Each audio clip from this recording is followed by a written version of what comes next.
Welcome to the fourth episode of the Injustice Gods Among Us podcast. With me is Godofgods.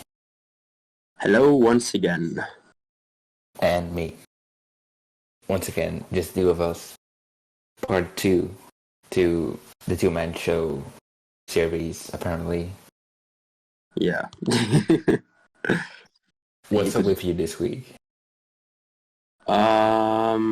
I'm finally going to be able to obtain Acer Harness, because you already know, but I've stopped playing Injustice on two different occasions, and it just so happened that I stopped playing when it was on the Acer Harness season. So I've never actually managed to obtain the gear because I always missed it by one week, and because I had lost all my motivation every time to play, I never got around to grinding enough to get top 5%. You must be really excited. I am, in fact. Finally, I'll be able to get the one important gear I'm still missing. This week is... the challenge this week is Regime Hawkgirl. What do you think of her? To be honest, I don't think she's super good. I mean, we've already talked about this, right? But what are you talking about? It's the part 2 of the part 2 two-man podcast. We have the first secret version. Yeah. The secret version's not failed. That's exactly. The recordings definitely didn't corrupt. So moving on. If you have any tips on recording on a Mac, tell me please, because it's taken way too much of my life so far. Yeah, and I'm in Windows and I have the same problem, but we'll see. But yeah, she isn't such a good character like most people say, right? And I didn't always think that. I realized it today. How did you come across this realization? It was a revelation from God. No, but yes, seriously.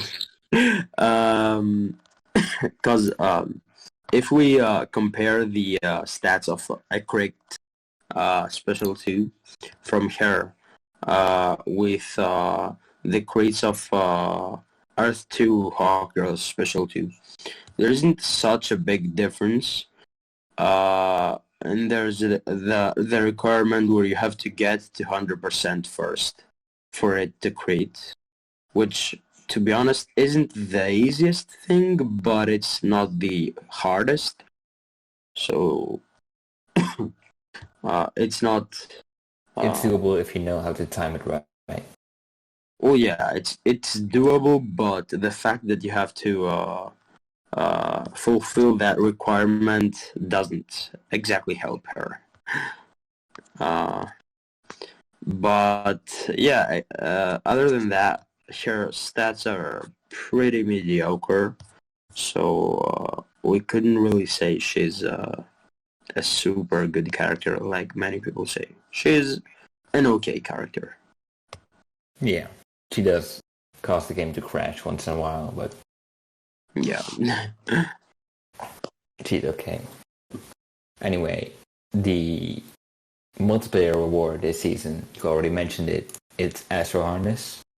What do you think of Astro Harness? Is it any good? Well, if someone doesn't think it's good, I don't think they're playing the right game. It's considered one of the best 3 gears in the game for a reason. When it's full maxed out, it provides a shield at 3 different health checkpoints, I guess. 100%, 40%, I think, and 10%.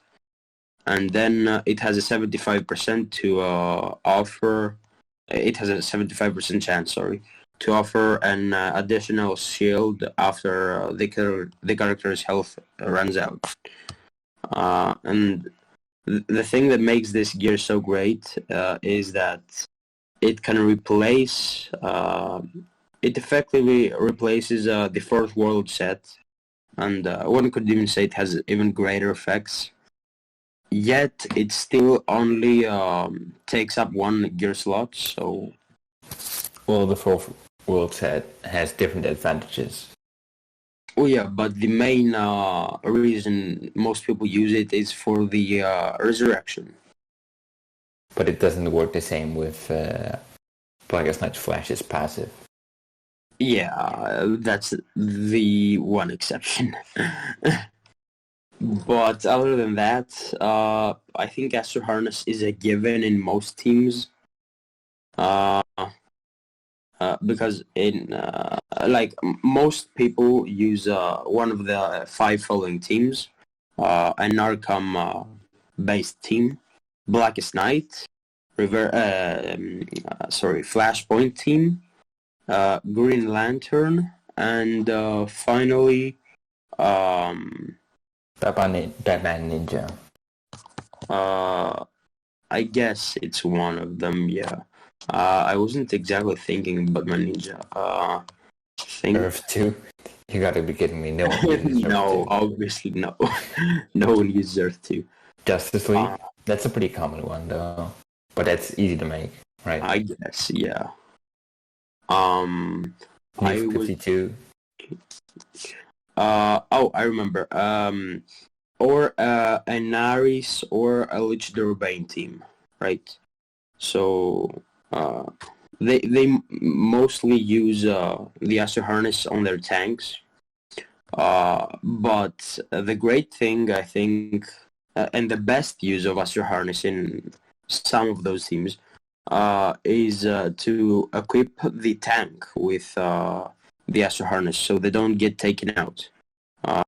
For example, Luchador Urbane, who happens to have a super low health stat, if you team him up with Budger Prime, and I guess take out the League of Assassins Adept Knives, he can be protected while he launches his first 2 specials, and still do approximately the same amount of damage. So there's almost no risk, but it doesn't work in all teams, right? Yeah. I think you have a good point about Astro Harness. It's mostly thought of as a defensive gear, but it can be really useful offensively for complex specials, uninterrupted basics. Yeah. It works well. Even with like a Flashpoint Batman, you can get through challenge mode very quickly. Not even challenge. It's really useful in every. Yeah, but just mode. Like the if you put it on someone with high basic attack, and then you use it in challenge mode, then you can get through matches like the quickest possible. Just one light attack, and then you're done. That's true. I have never thought of it like this. To be honest, I don't have the gear yet, so... That might be a reason why you haven't thought of it. Yeah. Anyway, so the breakthrough, at least it was, Deadshot, Wonder Woman, and Static. And then this week it's going to be Zatanna, Flash, and Grundy. Right. Do you have any plans of promoting these? To be honest, if I could break through 2 of my Flashes, I would, but the first one is Flash Elseworld, which is only available through gold packs, who I have at Elite 6. And the second one is Blackest Night Flash, who I happen to have at Elite 5, so I'm still waiting for his season to come again. That's a good excuse. To be honest, I don't think we have any reason to ask you about promoting anyone because I think you have most of them already at max level Elite 10. So No. Why does everyone keep assuming that I have everyone at Elite 10? That's not what I'm about. Right. you I have have a couple at Elite 10, but that's just because I thought they'd be good at Elite 10. It's not a goal of mine. Didn't we count your Elite 10 characters like last week? I think they were 40 or 50, somewhere there. Okay. That's tall enough. Maybe I might have done it. I might have overdone it a tiny bit. Okay. A bit. I mean, I don't disagree with your choices. I'm just saying. You know? Okay, you might have a bit of a point. Yeah. The really impressive, the most impressive, I guess, account is Aiden's. Because he's only missing, was it 3 characters that aren't maxed? Yeah, something like that. He's nuts. Yeah, that's almost a perfect account, but a legit account, unlike everyone else. Yeah. That's some serious dedication, though. Like, yeah, I mean, that dude is focused. The same applies to you, because if you look at your multiplayer record, I'm sure you find it to be very different from the average player. I guess you could say so. I'm. Thank you for mentioning that. No problem. You'll get your $5 after the episode. Yes. There's a new pack also. Yeah, the Survivor pack, right? New. It's not exactly new, but yeah, it's new to us. It's returned. Yeah, it's the second time it's returned. So I guess we can talk about the pack a little bit. Do you think it's worth it? I think, like, purely from like a cost ratio, right? Because most Survivor packs are worth it technically because they're cheaper than the sum of the 3 characters together. Yeah. But I'm not even sure that's the case with this one because all 3 characters are pretty cheap to promote directly. And it's not I have to look it up, but I don't think it's a very big difference. It might even be more expensive than just directly promoting them. The difference is you can directly promote Lobo and one of the Scorpions with almost the same money. But the characters aren't that great aside from Mortal Kombat X Scorpion, so personally I think it's not worth it for that exact reason, because the other 2 characters are, I would go as far as to say that it's a waste of credits to get those other 2. Yeah, I mean, you could make an argument that they could be used in a way. But Mortal Kombat X Scorpion is really the only one who benefits from promotions and just is usable at all, really. Well, yeah, every character can be used if geared correctly, but it doesn't mean that the character is worth the amount of credits he's being on sale for. Yeah, I just stay away. I just get this Survivor pack. Yeah. There's also some paid packs. The character bundle Batman universe with Flashpoint Batman and Gaslight Batman. We also have the character bundle Flash TV, which contains Reverse Flash and Metahuman the Flash. And the sorcery pack, which includes Zatanna, Raven, and Kandek Black Adam. And lastly, but definitely not least, the first Most Wanted pack, containing Arkham Knight Batgirl, Blackest Night Martian Manhunter, Rebirth Jessica Cruz, Shazam, Teen Titans Raven, and some other common gold cards. To be honest, do you think any of them are worth it? I was about to ask you the same question. I think if someone was to buy one of these packs, it would have to be the character bundle, because they're the only two that are available from MP seasons and aren't available for direct promotion. Yeah, maybe the Most Wanted pack too, because they are good cards, but still $20 is a lot for directly promotable characters, right?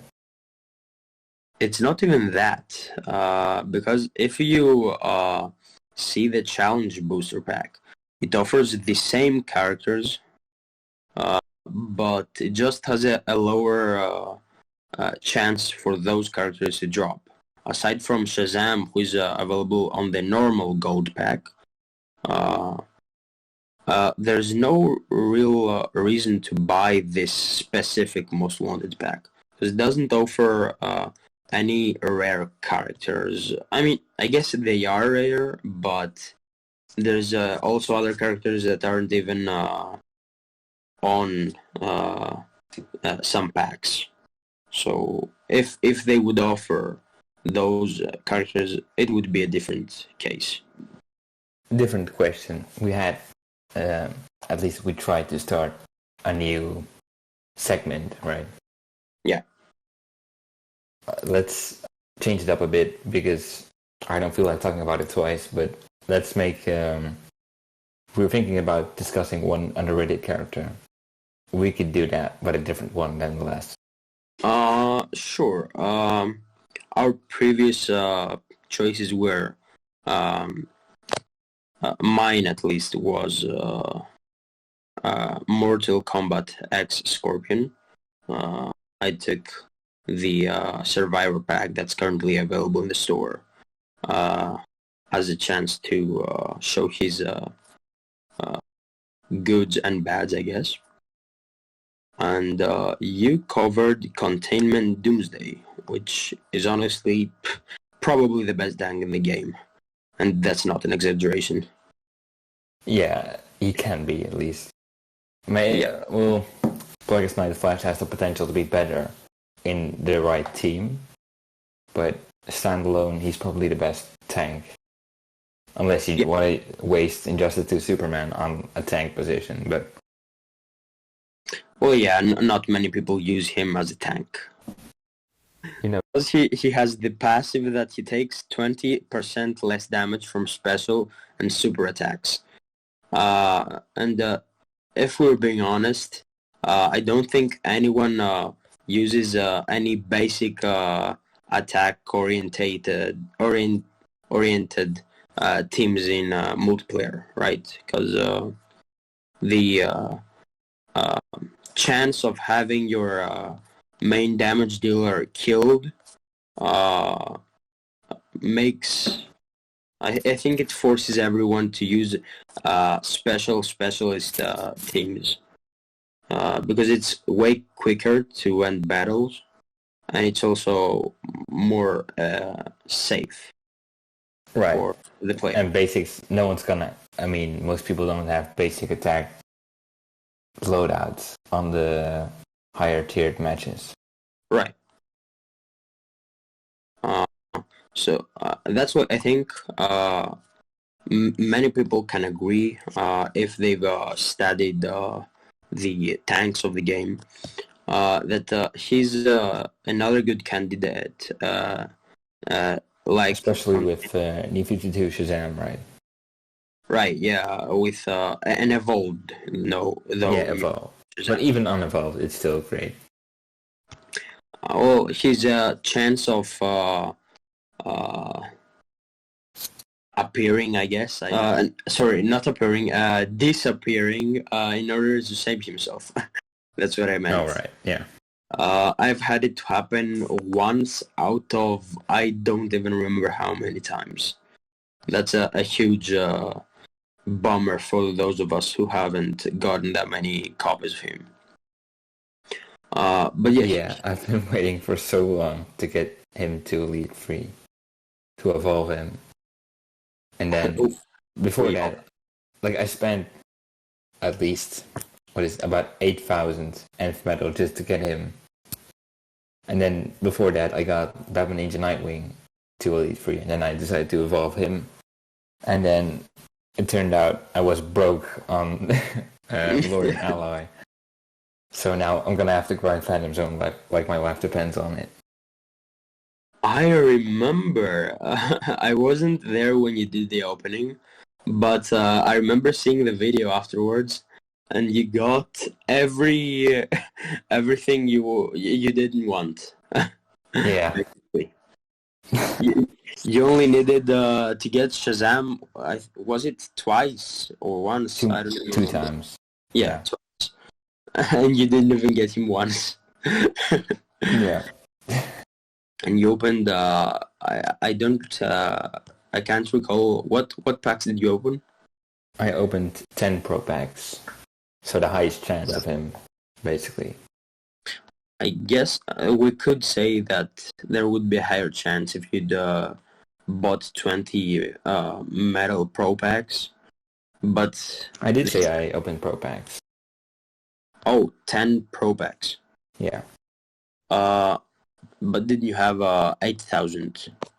Yeah, I did a 4,000 opening once, and then I was disappointed, and then a couple months later, 1,000 again. And I tried it again, and then I didn't even get a single copy of him. That's rough, buddy. Only thing I can say. Thanks, bud. But yeah, my pick is General Zod. Because he could be a very good tank against many teams that are heavily based on specialist characters. And he's one of the better ones, I think, if he's equipped with the LexCorp helmet. And I would say the Batman Ninja helmet and the Brandished Ninjato, because both of those 2 last years offer 40% max health increase. So they would make up for his fairly low stats. And right, but if he's invulnerable, you don't need high stats. Well, yeah, but I mean, you do make a valid point. What are you gonna pick this time? My pick is, and I know he's not unpopular, but I think he's popular for the wrong reason. Batman Ninja Lord Joker. Everyone uses him for a special 2 and a special 1. And he has a high damage stat, which I understand, but that's not how I like to use him. I have him at Elite 0 because of his passive. His Gunner passive. So any Gunner teammate, so this means Arkham Origins, Deathstroke, Suicide Squad, who else? I'm looking Deadshot. at it's Harley Quinn, Lobo, and the Joker, including Deadshot and Deathstroke. Yeah, quite a few cards. 20% area of effect damage, and it takes no gear slots. That's pretty great, in my book. In everyone's book, I'd say. Yeah, it works well. I like to use him with Arkham Origins Deathstroke, just so I don't need a slot for that League of Assassins knives. But I still have area of effect damage. And he's great as a support because he can apply 2 gear effect, so 2 times DOT or 2 gear shatterers. And I think I mentioned this in a previous episode that I had seen a build somewhere where I think it was with Deadshot Arkham Origins. They managed to create the best area of effect build possible with with Lord Joker, and they used League of Assassins knives, his passive, so they got to 70% area of effect. I think they did manage to go to 100%. I can't recall the other 30% how they made up for it. I have no idea. Yeah, I might remember wrong. Probably I do remember wrong, but it goes to show that the extra 20%, it's really valuable in an area of effect type team. Yeah, especially when you kind of want different gears on someone. Like especially Arkham Origins Deathstroke, I really just need a time stalling gear, so Enchantress I use instead of an area of effect damage gear. So I kind of want a different, like I need 4 slots because I have effect damage. I want him to have 2 slots of power, and I want him to be able to have the time to use his special one correctly. Right. So you can just take away 1 gear thanks to that passive. Yeah, and it doesn't make that much of a difference anyways, because Deathstroke is so powerful if you manage to hit the 100%. Right. It pretty much KOs everyone. I'd imagine so. Yeah, it's even a couple of times against Blackest Night teams. Because it does have multiple hits in there, so you can just use a special one, and if it's unblocked, it'll not only take out the whole health bar, but then take out the little resurrect health bar as well. I didn't know that. I think I recorded some matches with it the previous episode. I guess we can showcase. You can showcase the team again, since you've already talked about it. Well, I've talked about it now, but yeah, I mean, we can include the showcase of the team in this video in the background. Other than that, oh yeah, we would also like to. We're not asking you if you don't want to, but we'd really appreciate if you gave us some feedback on whether you like our videos or no, and if you have any suggestions or any constructive criticism, anything really is welcome, because we're continually trying to improve ourselves, because we're fairly, not fairly, we're new to making videos, so any feedback really is greatly appreciated. Yeah, exactly. We finally got some listeners now.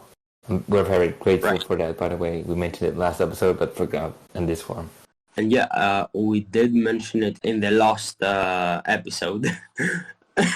But we had our first fan interaction, I guess. So we're really grateful. Really taken aback by it. Yeah, the fact that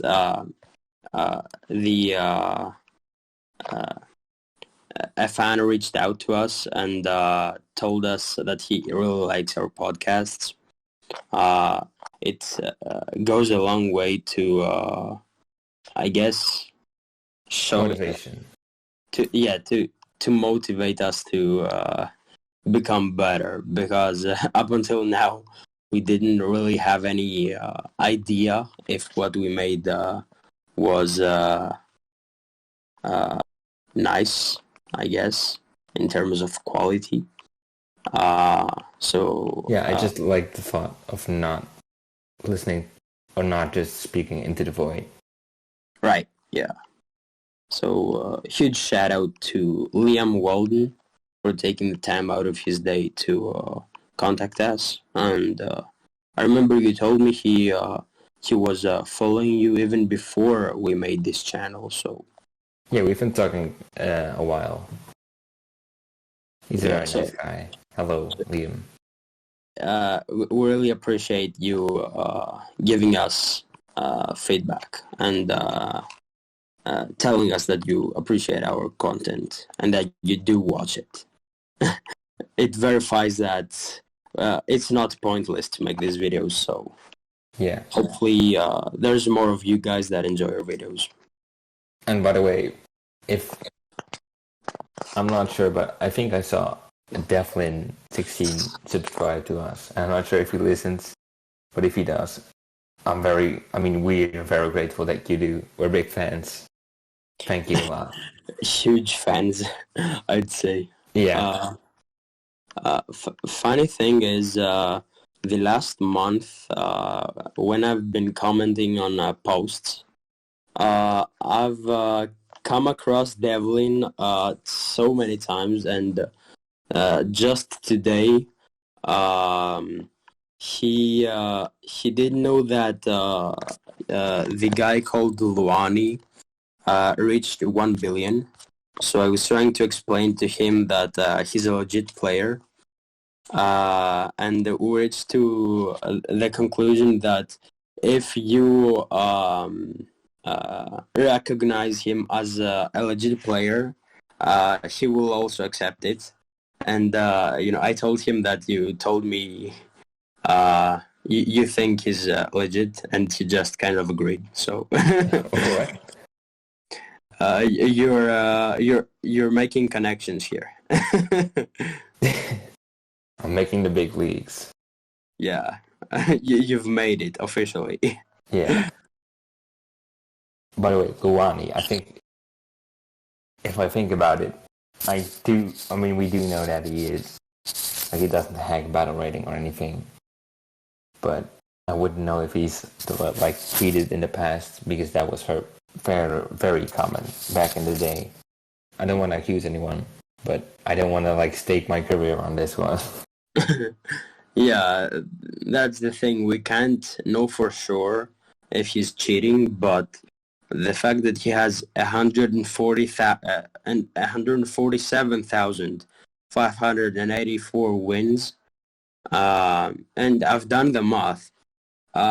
It comes up to around 750 million, but that's not taking into account the bonuses from the Epic and the Ultimate ladders, which give a pretty big bonus, especially in the Ultimate one. Yeah, the highest average you can get is about 8,000 battle rating.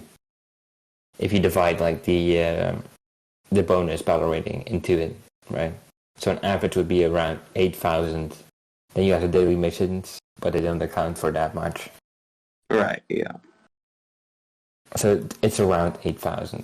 So if you do basically any player's current battle rating divided by how many matches they played, if you do divided by 8,000 and it's above that by quite a bit, not a couple thousand, then you can pretty much tell, yeah, they're not legit. Let's do the math right now. He has 1 billion BR divided by, let's say, 150,000 matches won. It comes up to 666. So I think not safely, but we can. He does not hack battle rating. That much we know. Yeah. But yeah, I think the only thing that's left for us to say is we're thinking of making some additional forms of content. Like guides or shorter videos of anything that you'd like to see, a bit more heavily edited. Right. And that's so we can help some newer players because just get our thoughts and ideas a bit across better, not just saying whatever comes to mind. Right. And there's been a huge surge, I think, of new players due to the appearance of Scalpos last spring. So there's still new people coming to the game, which is honestly surprising to me. But even other players that are new, there's many of them who are still at the beginner level. So I think having the insight of you, basically, it would be very valuable for everyone, really. Thanks for the compliment, I guess. I hope so. I mean, That's another $5. I'm getting rich. Yeah. Yeah, I think this is all we have to cover, right? I think so. We can wrap it up. Right. Do you have anything left to say? I don't have anything special to say, but, you know, if anyone has any suggestions, like we said, or anything they want to tell us, any questions, anything, we can answer it in the next video. And when you should expect our videos, I think it's safe to say at least one video per week. Yeah, we're not sure where it lands exactly because we all have different schedules and our lives keep changing. Right. And editing is sometimes hard. So I know it's not even when we record, it usually doesn't go right in one go. So right. And it's not only editing, but many of us have different time zones. Exactly. It happens that we have the same time zone, but I think we're the only two people that have the same time zone. No, I think everyone just lives in EST, right? So yeah, we're the only ones awake right now. We're the only ones that have the same time zone apart from the rest. Yeah, it's just us two and everyone else. Yeah, and not to brag or anything, but considering that, you know, you're like our face of, you're the face of the podcast, and I'm the one that sets everything up from from behind you. That sounds a bit strange.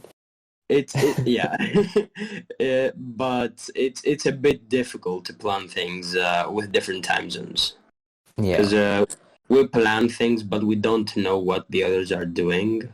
So you should just expect one video per week. And, yeah. Long story short, week, one video a week. Yeah, and next week we'll try to make some sort of guide.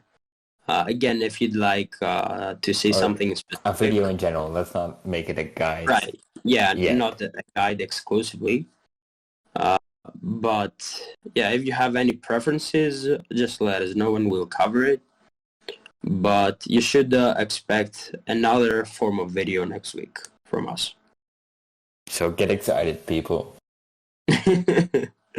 Exactly. Yeah. Anyway, so that was the 4th episode of the Injustice Gods Among Us podcast. Subscribe, because I've heard it helps by other YouTubers. Yeah, the algorithm will recognize us. Yeah, just the word subscribe. And ring the bell, right? Right, and the bell. And like the video and leave a comment. And let's do the new. I guess it's not new yet anymore, but only a small percentage of you are subscribed to us. So subscribe. You know, yeah, that's it. Seriously, please let us know anything you'd like to see or you wouldn't like to see. You don't like us doing. We do take criticism reasonably well. We might. Maybe. Depends on the criticism. But thank you for listening. This was the 4th episode of the Injustice Gods Among Us podcast. See ya.